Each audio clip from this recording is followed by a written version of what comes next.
What's up, you guys? I'm Dom Lau, and you are watching the AU Review. We're here at Music Matters in Singapore with the guy they call the Asian Ryan Seacrest. You get that a little bit. Is that what they say? I don't know. I mean, it's he's a lot shorter than I am, and I tend to think I'm better looking. So, maybe he's the American Dom Lau. Maybe that's a more accurate description. Well, let's go with that. Okay. But you are certainly the face of entertainment, news, and lifestyle, and all that fun stuff over here.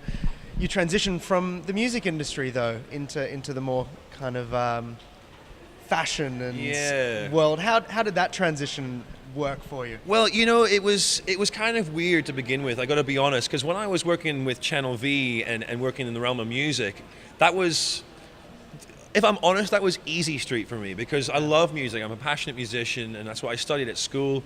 And so moving into entertainment took a little bit of getting used to. I have to be honest, but I loved it. It was great growing up watching the likes of E! News and all the red carpet stuff that Ryan and Juliana do. I just kind of took a page out of their book and thought, you know what?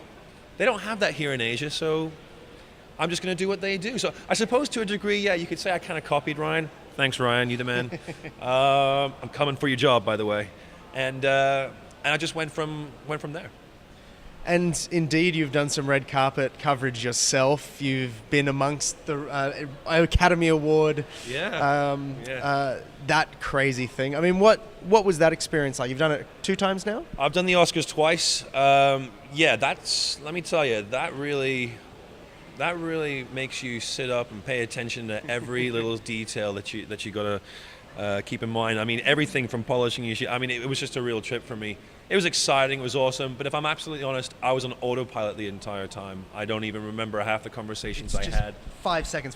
Honestly, 5 seconds. It is. I'm standing there talking to Mickey Rourke, and I'm going, in my mind going, wicked. There's Will Smith, So I'm thinking, shut up. Cheers, Mickey. Bye. Will, how's it going? And it's weird because you know them from all these movies and films and the films and the music and everything, and you just kind of think you know them by their first name. I'm not going, Mr. Smith, it's very nice to meet you. I'm going, hey, yo, Will, what's going on, buddy? He used to be a musician, though. He used to be a musician, actually, yeah. And we met in Hong Kong. We met in Hong Kong, actually, after he did I Am Legend. And we got to talk, and we had a great half-hour chit-chat then. Will Smith is the nicest guy, I think, in Hollywood. He is such a cool, down-to-earth individual. And not many people know that about him, actually. So, Will Smith, I love you, man. Yeah. And the interview dial is always open for you with Mr. Smith. Yeah. I've got him on speed dial, actually. Speaking of dials, I got him on speed dial. We're like this now. No, it's, you know what?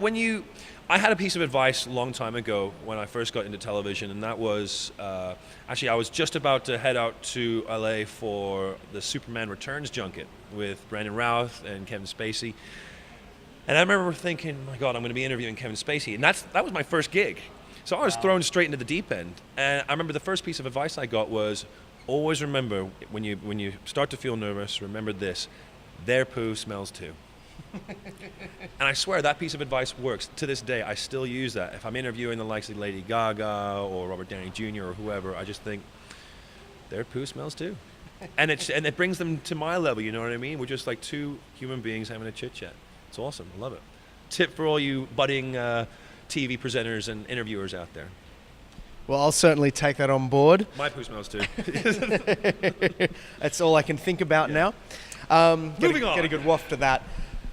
Let's talk a little bit about what else you get up to. You're not just working with E! You've also got your own sports show and your own production company. Can you talk a little bit about your other pursuits? Well, the sports thing, I love sports. And when I came down to Singapore, I got a phone call one day asking me if I'd be interested in doing a sports show. And I thought, well, I'm not really, I like to do entertainment. I don't think I'm suited to sport. But then I went in for a screen test, and they said, well, listen, man, we like your energy. We like what you do, so why don't you come and talk about football? And so I've been doing that for the last 3 years. And that's been an absolute blast as well, being able to talk about sports that I love, namely English football. And so that's been great, and it's gone from strength to strength. And then as far as my production company is concerned, I mean, that's I've only just set that up. And the idea being is that you know, the whole media industry is changing right now, and certainly within Asia, you've got so many different pockets of the industry. You know, you've got Malaysia, you've got Singapore, you've got China, Thailand, Indonesia, the Philippines. And so I thought to myself, I want to do something where I'm in control, where I've got the creative control, and to be able to do something that I can deliver that's going to make everybody happy. Because more often than not, you hear people say, well, especially when we do something like on the news show, if we're talking about something that's going on in Hong Kong, why are people in Indonesia going to care about that and vice versa? So the idea behind setting up my own production company is because I wanted to try and create something organic for absolutely every market in Asia. And who knows, maybe one day the world. But that's still a work in progress. That doesn't sound like an easy challenge. It's such a segmented market. It is, but I think that with the help of the growth, I should say, of internet television, and certainly with people like YouTube and Google who are doing wonders for the young people of today in being able to get themselves noticed and be able to provide an outlet for their talents and whatnot. I mean, there's people in the States that know, you know, people down in New Zealand who never would have seen them before otherwise because they might not have otherwise been commercially successful. So I think with the strength, the growth, I should say, of IPTV and Internet TV, I think that's maybe where I want to take my company and maybe start, who knows, maybe we'll start our own YouTube channel to begin with, you know. But yeah, it's going to be difficult, but I think there's a lot of other like-minded people in and around Asia, and I certainly don't want to do this by myself. I'd like to get on board as many people as possible from these countries, people who have first-hand knowledge of what their cultures are like and what they want to see online, what they want to see on telly. Well, you're at the right place to meet people who want to do that. We're at Digital Matters, and of course you were hosting yesterday for a short period of time the YouTube Fan Fest, where these are people who have something like 40 billion views, a stupid number. It's incredible.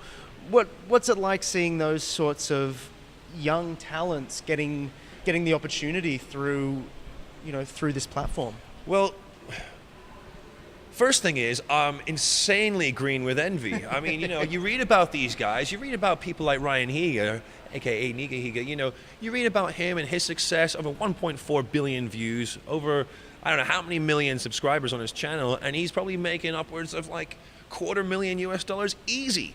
And you know, and he's just being real to himself. And so yeah, I'm certainly agreeing with envy, but I think this it can only be a good thing. It can only be a good thing because, like I say, it allows young people, the future of entertainment, to be able to come out there and be seen, be heard by people who otherwise wouldn't be able to have seen them. You know, there's talented musicians, for example, busking in the streets, busking in train stations and subway stations.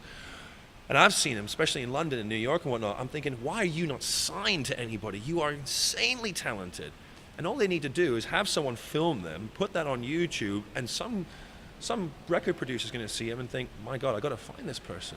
This could be the next Lady Gaga, could be the next Justin Bieber, you name it, you know. So to answer your question in short, what digital matters, what music matters, and what people like YouTube and Google do for the industry is a wonderful, wonderful thing. And it's thanks to people like the president of Music Matters, Jasper Donat, and to people like Benjamin from YouTube, to bring these people together and to collaborate on this sort of thing that can really only mean good things for the future of entertainment. Well, I think that's a great note to leave it on. Really appreciate your time. Look out, Ryan Seacrest. Coming for you. We might even see you on TV in Australia one day. Oh, we great. Love to. Love to. Thank you very much for your time. All right, Good to meet you. You too.